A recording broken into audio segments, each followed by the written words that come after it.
Assalamu alaikum students and welcome to the free online classes of economics. Today we will talk about the law of comparative advantage in international trade. Law of comparative advantage को David Ricardo ने 1817 में अपनी एक publication principles of political economy and taxation में present किया first time. इस लॉ की डिटेल्स में जाने से पहले we recall the theory of absolute advantage. Theory of absolute advantage जो है इसके मुताबिक किसी एक कंट्री को किसी एक चीज़ के प्रोडक्शन में एब्सोल्यूट एडवांटेज हासिल होती है और वो कंट्री उस चीज़ की प्रोडक्शन में स्पेशलाइजेशन हासिल करती है और उस चीज़ को एक्सपोर्ट करती है और उसके अगेंस्ट दूसरी चीज़ जिसमें उसको एब्सोल्यूट एडवांटेज हासिल नहीं है उस चीज़ को इंपोर्ट करती है. अब एब्सोल्यूट एडवांटेज है क्या? एब्सोल्यूट एडवांटेज है the greater efficiency that one nation may have over the other in the production of a commodity. यानी किसी एक चीज़ की प्रोडक्शन में जब किसी एक नेशन को दूसरी नेशन के निस्बत जो है वो ज़्यादा एफिशिएंटली उसको प्रोड्यूस कर रही होती है तो it means that nation has the absolute advantage in the production of that good. यानी according to professor Adam Smith जिन्होंने theory of absolute advantage present की, there are two nations, nation one and nation two, and there are two products X and Y. और वहाँ पे हमने hypothetical data लेते हुए ये सपोज किया था कि नेशन वन को एक्स की प्रोडक्शन में जो है वो एब्सोल्यूट एडवांटेज हासिल है जबकि नेशन टू को वाई की प्रोडक्शन में एब्सोल्यूट एडवांटेज हासिल है, जिसकी वजह से नेशन वन एक्स में स्पेशलाइजेशन हासिल करती है, एक्स को एक्सपोर्ट करती है और एक्सपोर्ट करने के बाद उसके अगेंस्ट वाई को जो है वो इंपोर्ट कर लेती है. जबकि नेशन टू को क्योंकि वाई की प्रोडक्शन में एब्सोल्यूट एडवांटेज हासिल है इसलिए वो वाई को एक्सपोर्ट करती है और एक्स को इंपोर्ट करती है. So according to the theory of absolute advantage professor Adam Smith says कि दोनों कंट्रीज़ के दरमियान म्यूचुअली बेनिफिशियल ट्रेड यानी फ़ायदेमंद तिजारत जो है वो उस सूरत में मुमकिन है जब दोनों कंट्रीज़ को एक एक जो कमोडिटी है उसमें एब्सोल्यूट एडवांटेज हासिल हो. लेकिन जो है इस थ्योरी पर क्रिटिसाइज़ किया गया कि that is not always possible कि नेशन वन को एक चीज़ में और नेशन टू को दूसरी चीज़ में एब्सोल्यूट एडवांटेज हासिल हो.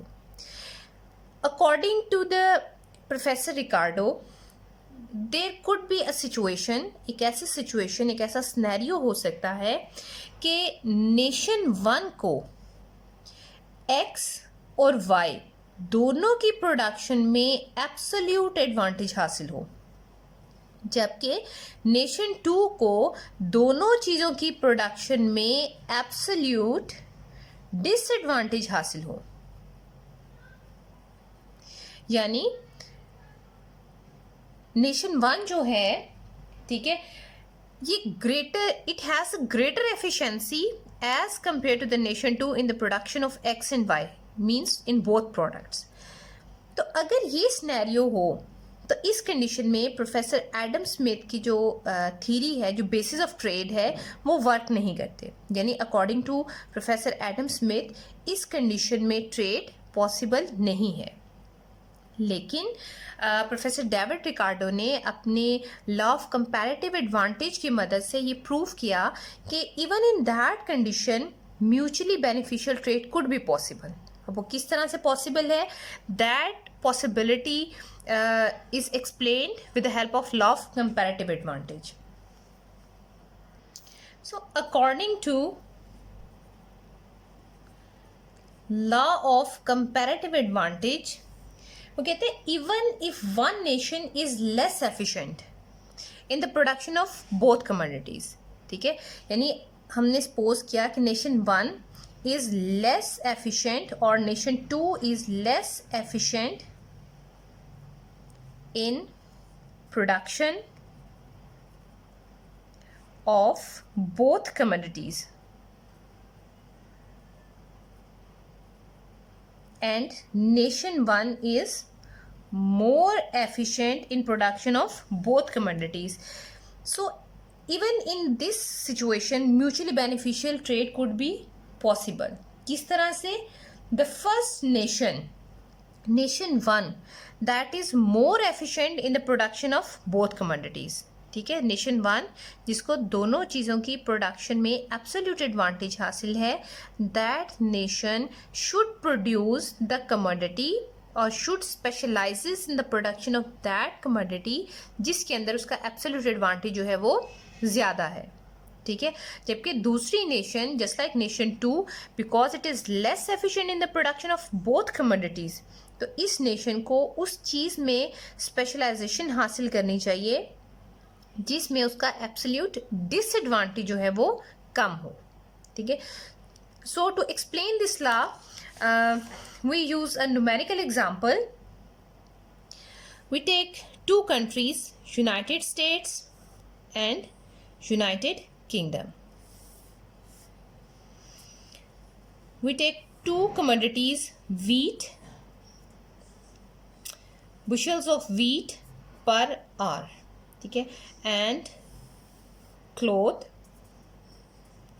Yards per hour. ठीक है, ये हमने दो कमोडिटीज ले ली और पर आवर 1 घंटे की प्रोडक्शन ले ली.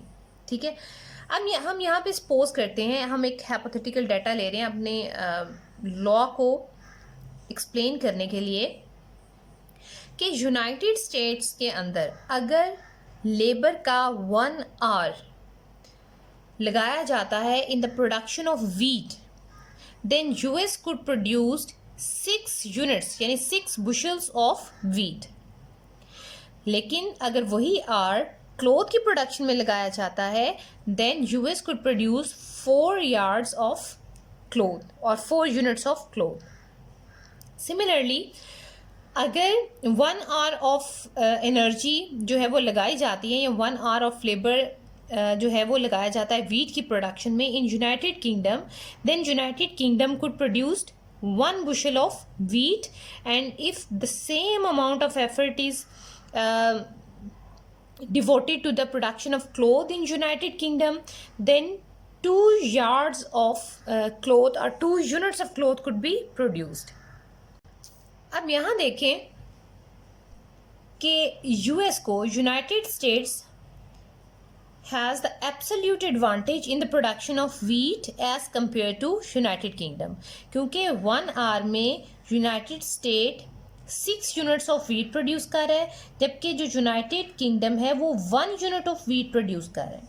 तो यहाँ पर एब्सोल्यूट एडवांटेज आ गई 6:1. ठीक है, इसी तरह से अगर हम क्लॉथ को देखें तो क्लॉथ में 4 units of cloth per hour और 2 units of cloth per hour in United kingdom. तो यहाँ पर जो एब्सोल्यूट एडवांटेज आएगी दैट इज 4:2. अब देखें यूनाइटेड स्टेट वीट को भी पहले से ज़्यादा वीट को मोर एफिशिएंटली प्रोड्यूस कर रहा है as compare to United Kingdom, जबकि यूनाइटेड स्टेट क्लॉथ को भी मोर एफिशिएंटली प्रोड्यूस कर रहा है then United Kingdom. But United State has greater absolute advantage in the production of wheat as compare to cloth. यानी यूनाइटेड स्टेट्स को wheat की production में यूनाइटेड स्टेट्स को वीट की प्रोडक्शन में जो है वो क्लॉथ की निस्बत ग्रेटर एब्सोल्यूट एडवांटेज हासिल है. सो यूनाइटेड स्टेट शुड प्रोड्यूस और specialises in production of wheat, यानी उसको गंदम की जो प्रोडक्शन है उसमें तखसीस हासिल करनी चाहिए, क्योंकि गंदम में यूनाइटेड स्टेट की जो कुली बढ़तरी है वो ज़्यादा है. जबकि यूनाइटेड किंगडम को अगर आप देखें तो इसको वीट की प्रोडक्शन में भी डिसएडवांटेज हासिल है, जबकि क्लॉथ की प्रोडक्शन में भी डिसएडवांटेज हासिल है. लेकिन क्लॉथ की प्रोडक्शन में जो डिसएडवांटेज है दैट इज़ स्मॉलर. वो वीट की निस्बत कम है, यानी देखिए यहाँ पे वो क्लोथ को ज़्यादा प्रोड्यूस कर रहा है as compare to wheat same time में। तो इसका मतलब है कि यहाँ पर उसके जो डिसएडवांटेज है वो कम है। तो इस कंडीशन में यूनाइटेड किंगडम शुड स्पेशलाइजेज, यानी उसको तखसीस हासिल करनी चाहिए in cloth, in the production of cloth and export cloth. ठीक है, so this is the concept presented by David Ricardo कि अगर एक कंट्री को दोनों चीज़ों की प्रोडक्शन में एब्सोल्यूट एडवांटेज हासिल है और एक नेशन को दोनों चीज़ों की प्रोडक्शन में एब्सोल्यूट डिसएडवांटेज हासिल है, तो इस कंडीशन में भी जो है वो बेनिफिशियल ट्रेड हो सकती है अगर नेशन वन उस चीज़ में स्पेशलाइजेशन हासिल करे जिसमें उसके एब्सोल्यूट एडवांटेज ग्रेटर है और दूसरी नेशन उस चीज़ में स्पेशलाइजेशन हासिल करे जिसमें उसका एब्सोल्यूट डिसएडवांटेज जो है वो कम है, यानी उसका नुकसान जो है वो कम है। अब हम देखते हैं कि नेशन जो है क्या वाकई ही अगर law of comparative advantage operate करे तो ट्रेड बेनिफिशियल हो सकती है।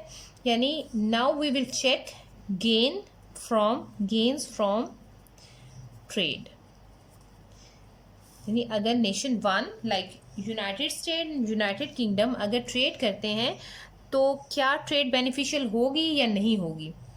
तो उसके लिए first we check the autarky condition, autarky point, या ये कह लें before trade condition. Before trade तिजारत से पहले जो डोमेस्टिक एक्सचेंज रेट है, United State 6 wheat for 4 cloth, 6 wheat और 4 क्लोथ, यानी 6 वीट के बदले में वो 4 क्लोथ जो है वो हासिल कर रही है। जबकि यूनाइटेड किंगडम जो है उसका जो डोमेस्टिक एक्सचेंज रेट है वो है 1 वीट फॉर 2 क्लोथ, यानी 1 वीट के बदले में वो 2 क्लोथ जो है वो एक्सचेंज कर रही है। नाउ वी सपोज के जो इंटरनेशनल एक्सचेंज रेट है, इंटरनेशनल एक्सचेंज रेट, या ये कह लें कि जो टर्म्स ऑफ ट्रेड हैं, ऐसे टर्म्स ऑफ ट्रेड, ऐसे एक्सचेंज रेट जिस पर नेशंस जो हैं वो ट्रेड करेंगी, वो डिटर्मिन होता है 6 वीट फॉर 6 क्लोथ। अब इस एक्सचेंज रेट पर अगर कंट्री स्पेशलाइजेशन हासिल करती हैं तो वो किस तरह से गेन करेंगी। So we take United State first. अब यूनाइटेड स्टेट जो है वो 6 वीट को प्रोड्यूस कर रही है। जब वो स्पेशलाइजेशन हासिल करेगी in the production of wheat, याद रखें यहाँ पर कंप्लीट स्पेशलाइजेशन है, ठीक है। यू शुड नोट कि just like the absolute advantage theory there is complete specialisation. Complete specialisation means कि अगर यूएस वीट की प्रोडक्शन में तखसीस हासिल करता है तो वो क्लोथ की प्रोडक्शन को मुकम्मल तौर पर छोड़ देगा। तो जब यूएस ने स्पेशलाइजेशन हासिल की in the production of wheat तो उसने क्लोथ की प्रोडक्शन को छोड़ दिया। It means it saves 1 hour there, 1 घंटा उसके पास सेव हो गया। अब वो इस 1 घंटे को जो है वो लगाएगा वीट की प्रोडक्शन में, तो 1 घंटे की प्रोडक्शन होगी 6 वीट। 6 वीट वो ऑलरेडी प्रोड्यूस कर रहा है, 6 वीट वो स्पेशलाइजेशन के बाद प्रोड्यूस कर रहा है। तो इसका मतलब है आफ्टर स्पेशलाइजेशन, तखसीस हासिल करने के बाद यूएस जो है वो 12 यूनिट्स ऑफ वीट प्रोड्यूस कर रहा है। अब इंटरनेशनल एक्सचेंज रेट है 6 वीट फॉर 6 क्लोथ, तो इसमें से 6 वीट को एक्सपोर्ट कर देगा और 6 वीट को कंज्यूम करेगा। इसी तरह से जब वो 6 वीट एक्सपोर्ट करेगा तो उसकी कंजम्पशन में 6 क्लोथ ऐड हो जाएंगे, क्योंकि जब उसने 6 वीट एक्सपोर्ट करना है तो उसके बदले में उसको 6 क्लोथ जो है वो मिलेंगे। तो अब कंजम्पशन पॉइंट क्या है? Consumption point after trade 6 wheat plus 6 cloth, जबकि पहले बिफोर ट्रेड कंजम्पशन पॉइंट क्या था 6 वीट फॉर 4 क्लोथ। तो अब देखें कि कंजम्पशन पॉइंट जो है वो आफ्टर ट्रेड ग्रेटर हो गया। 2 यूनिट्स ऑफ क्लोथ जो हैं that is added to the consumption of United State, यानी यूनाइटेड स्टेट को ट्रेड करने के बाद फ़ायदा हासिल हुआ। अब देखते हैं क्या ये ट्रेड यूनाइटेड किंगडम के लिए भी बेनिफिशियल है या नहीं है। सो यूनाइटेड किंगडम का जो डोमेस्टिक एक्सचेंज रेट था वो था 1 वीट फॉर 2 क्लोथ, ठीक है। तो इंटरनेशनल एक्सचेंज रेट है 6 wheat for 6 cloth. Specialisation United Kingdom ने हासिल की थी क्लोथ में, ठीक है, यानी वो क्लोथ को एक्सपोर्ट करेगा और उसके अगेंस्ट जो चीज़ उसको मिलेगी दैट इज 6 वीट, ठीक है। 6 वीट उसने इंपोर्ट कर लिए। अगर 6 वीट वो इंपोर्ट कर रहा है, अगर वो इंपोर्ट नहीं करता तो 6 वीट को डोमेस्टिकली प्रोड्यूस करने के लिए 6 आवर्स चाहिए, उसको 6 घंटे चाहिए। तो अगर वो 6 इकाइयाँ वीट की, गंदम की इंपोर्ट कर रहा है तो इसका मतलब है कि वो 6 घंटे अपने सेव कर रहा है, क्योंकि 1 घंटे में 1 यूनिट जो है वो प्रोड्यूस कर सकता है। इसलिए 6 घंटों में वो 6 वीट जो है वो प्रोड्यूस करेगा। इट मीन्स जब वो 6 वीट को इंपोर्ट कर रहा है तो 6 घंटे सेव हो गए, ठीक है। जब 6 घंटे उसने प्रोडक्शन ऑफ क्लोथ में लगाए तो 1 घंटा 1 hour 2 units of cloth produce कर रहा है, तो इसको हम 2 से मल्टीप्लाई करेंगे, देन वी गेट 12 क्लोथ, यानी अब वो 12 यूनिट्स ऑफ क्लोथ जो है वो प्रोड्यूस कर रहा है। इस 12 यूनिट्स ऑफ क्लोथ में से 6 सी एक्सपोर्ट करेगा और 6 सी डोमेस्टिकली कंज्यूम करेगा। तो अब कंजम्पशन पॉइंट क्या आया हमारे पास, consumption point of UK after trade 6 cloth plus 6 wheat, ठीक है। 6 क्लोथ कंज्यूम कर रहा है, 6 वीट कंज्यूम कर रहा है, लेकिन ट्रेड से पहले, तिजारत से पहले उसका जो कंजम्पशन पॉइंट था वो 1 वीट फॉर 2 क्लोथ था, यानी वो 5 units of wheat plus 4 units of cloth, इतना उसको बेनिफिट हासिल हुआ आफ्टर ट्रेड। इतना बेनिफिट उसको हासिल हुआ, 5 यूनिट्स ऑफ वीट पहले से ज़्यादा कंज्यूम कर रहा है और 4 यूनिट्स ऑफ क्लोथ पहले से ज़्यादा कंज्यूम कर रहा है। अब देखें दोनों नेशन की जो कंजम्पशन है वो पहले से ज़्यादा हो गई।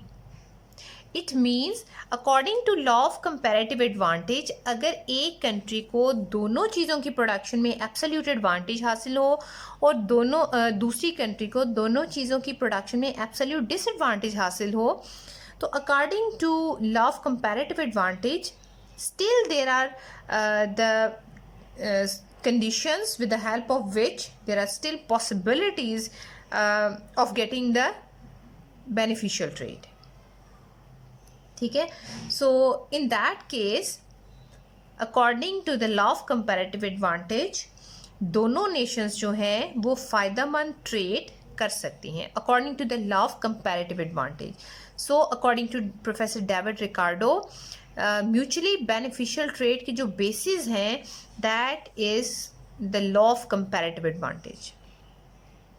अब only we have taken 6 wheat and 6 cloth as an international exchange rate. अब ये कोई हार्ड एंड फास्ट रूल नहीं है कि इसी एक्सचेंज रेट पर बेनिफिशियल ट्रेड हो सकती है। There could be another exchange rate जिस पर बेनिफिशियल ट्रेड हो सकती है। अब हम चेक करते हैं कि वो क्या रेंज है या इसके अलावा कौन सा ऐसा इंटरनेशनल एक्सचेंज रेट है जिस पर बेनिफिशियल ट्रेड हो सकती है।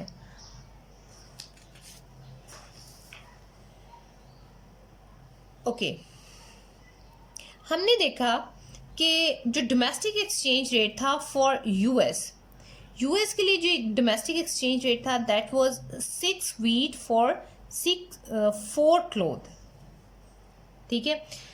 अब यूएस ने स्पेशलाइजेशन हासिल की वीट में, ठीक है, इट स्पेशलाइजेस इन वीट।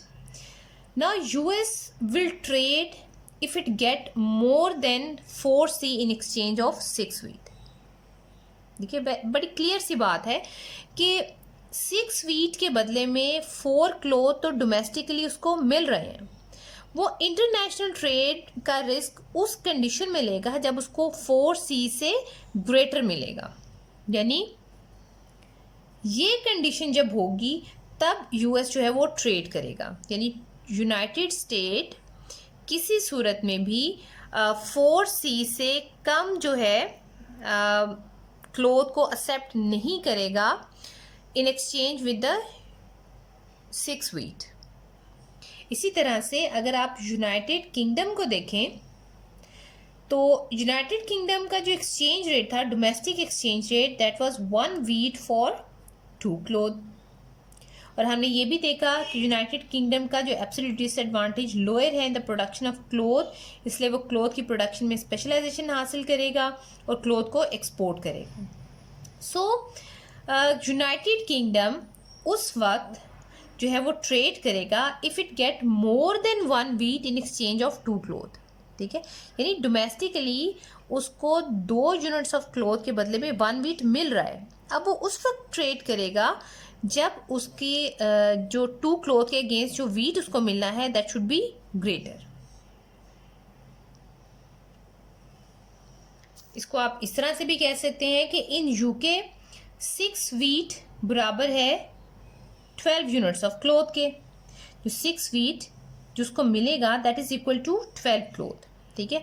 तो 12 क्लोथ अगर उसको 6 वीट के against anything that is less than 12 cloth that is not acceptable, ठीक है। यानी 12 क्लोथ उस जो है 6 वीट के अगेंस्ट 12 क्लोथ वो प्रोड्यूस कर सकता है क्योंकि उसने 6 आवर सेव किए, 6 आवर को उसने लगाया क्लोथ की प्रोडक्शन में और क्लोथ की प्रोडक्शन हुई 12 क्लोथ। अब अगर उसको 12 क्लोथ के अगेंस्ट 6 वीट से कम मिलता है तो इस कंडीशन में वो ट्रेड नहीं करेगा। हाँ, अगर उसको 12 क्लोथ के अगेंस्ट उससे ज़्यादा अमाउंट मिलती है वीट की then it will be beneficial for United Kingdom. So there lies a range, ठीक है। इन दोनों कंडीशंस को देखते हुए हम एक रेंज ऑफ बेनिफिशियल ट्रेड जो है वो सेट कर सकते हैं, that is 4C 6 wheat is lesser than 12 cloth. तो ये हमारे पास जो है एक रेंज सेट हो गई, that is for United state and that is from United kingdom. तो इन दोनों की कॉम्बिनेशन से हमने एक रेंज सेट कर ली कि अगर एक्सचेंज रेट इसके दरमियान लाई करता है, इस रेंज के अंदर लाई करता है, then trade could be beneficial for the both countries. For example अगर एक्सचेंज रेट 6 वीट और 6 क्लोथ का जो एक्सचेंज रेट हमने बनाया था 6 वीट फॉर 6 क्लोथ, इसके अलावा अगर कोई एक्सचेंज रेट सेट होता है तो फिर ट्रेड पे क्या इम्पैक्ट होगा। हम सपोज करते हैं कि if international exchange rate lies closer to this 4C, यानी इस रेंज के क्लोज लाई करता है, ठीक है।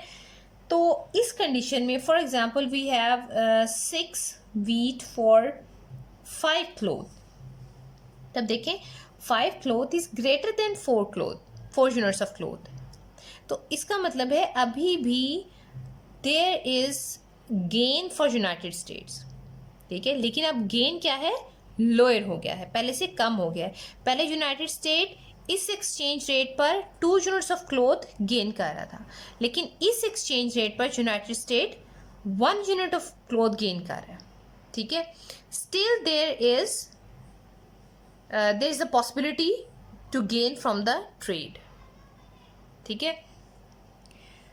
अब अगर exchange rate lies closer to this, तो इस कंडीशन में जो यूएस का शेयर है या जो गेन है वो कम हो जाएगा। आपने देखा कि जब हमने एक्सचेंज रेट को इसके क्लोजर किया तो यूनाइटेड स्टेट का जो गेन है वो 2 क्लोथ से रिड्यूस होकर 1 क्लोथ हो गया। इसी तरह से अगर exchange rate lies closer to this range, तो इस कंडीशन में यूनाइटेड किंगडम का शेयर कम हो जाएगा, जबकि यूनाइटेड स्टेट का जो शेयर है वो पहले से ज़्यादा हो जाएगा। For example, you have 6 feet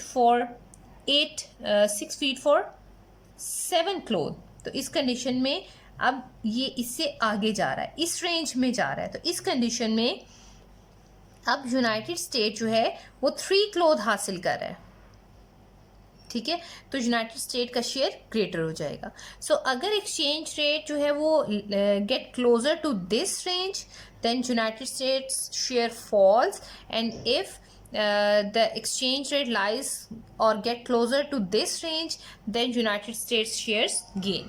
अब यहाँ सवाल ये पैदा होता है कि एक्सचेंज रेट कहीं पर भी लाई करे इस रेंज के अंदर, trade will be beneficial for the both countries. अब यहाँ पर इस चीज़ का कोई इशू नहीं कि कौन सी कंट्री ज़्यादा गेन कर रही है, कौन सी कंट्री कम गेन कर रही है। The basic focus is both countries are getting from the trade, even in the condition that one nation has absolute advantage in the production of both commodities and other nation has absolute disadvantage in the production of both commodities. तो ये था law of comparative advantage. Next lecture में हम cover करेंगे the theory of comparative advantage with opportunity cost. I hope you understand well. If you have any question, then please ask in the comment. You will get the positive response. Thank you so much.